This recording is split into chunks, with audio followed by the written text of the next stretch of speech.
Has a client ever called and said to you, I want an apology, get me an apology?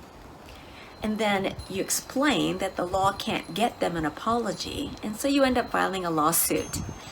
And then you go to mediation, and the client again says to you, I want an apology.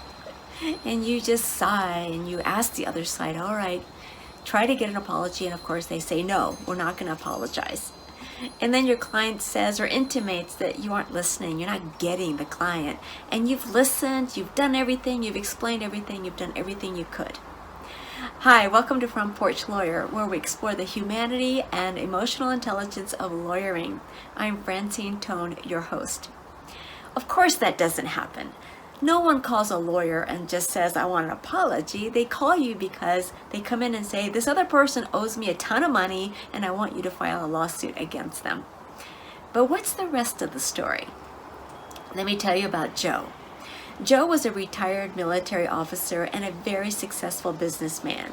He owned several shopping centers that were all fully leased.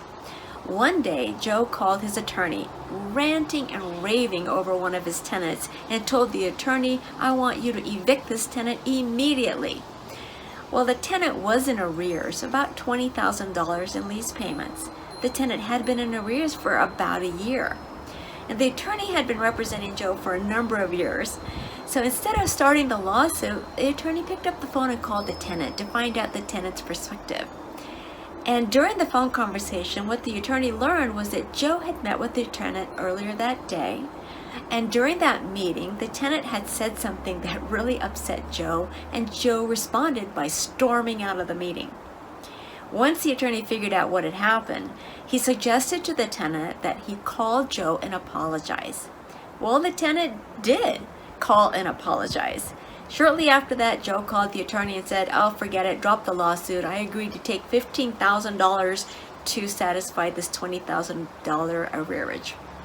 Now, Joe is a fictitious name, but yes, he was one of our clients who's now passed away. But the key in helping Joe was effective listening.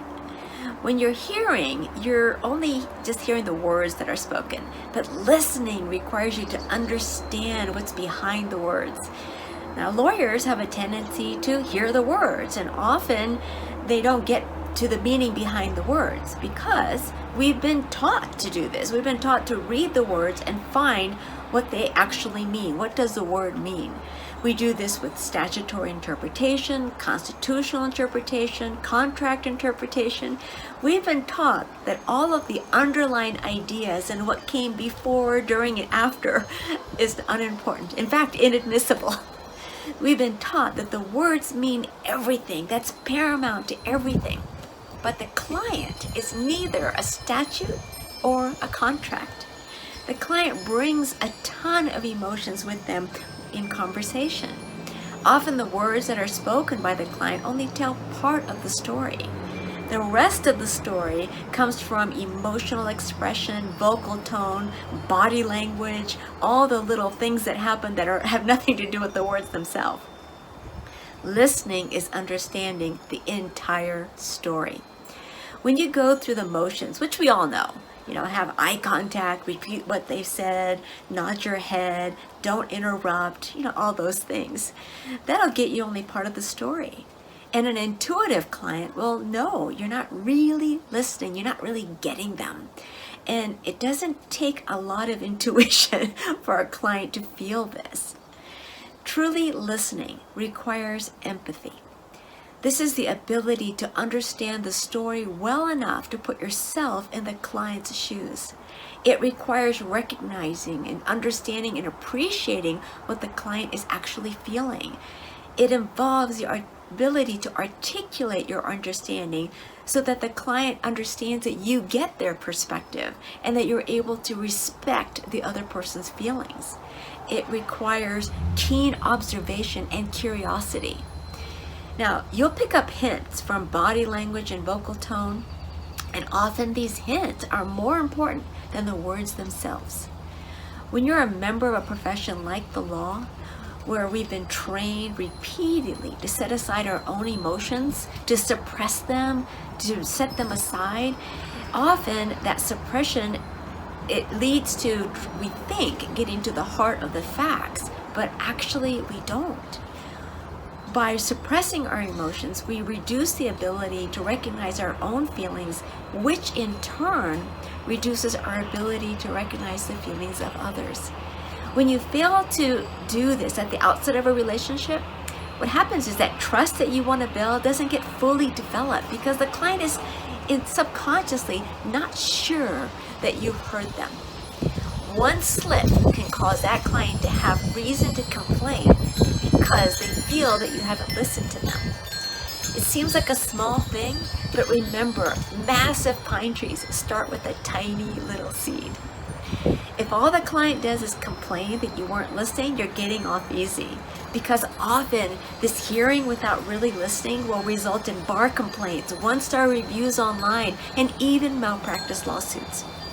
Becoming aware of this barrier to effective listening can actually make you a better listener. And one final factor that can hinder listening for a lawyer is being concerned or worried about your attorney fees or the future fees. Let's take Joe's case, for instance. Our action often resulted in not having to file the lawsuit, which of course meant we didn't earn the attorney fees that would have come along with that lawsuit. But instead, we delivered great value to the client, and the client always knew we heard him.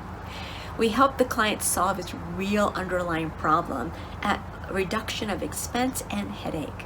As a result, this client stayed with us for many, many years and gave us all of his cases. He also had us representing him after his death. We're still representing his interest. And he referred a number of clients just like him to our office. We never wanted for fees. We never wanted for clients. We never wanted for cases. The next time you sit down with a client to hear their story, listen with a broader mind.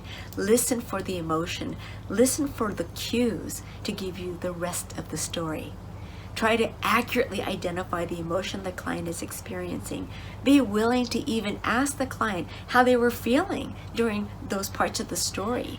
Find out what the emotional state was. And when they tell you the story, ask the client how that made them feel. And don't be afraid to clarify your understanding with the client and to make sure that they know you're trying to really understand what they went through. Listen, don't just hear the words. Thank you for joining me on my front porch. This is Francine Tone and Front Porch Lawyer, and I'll see you next time.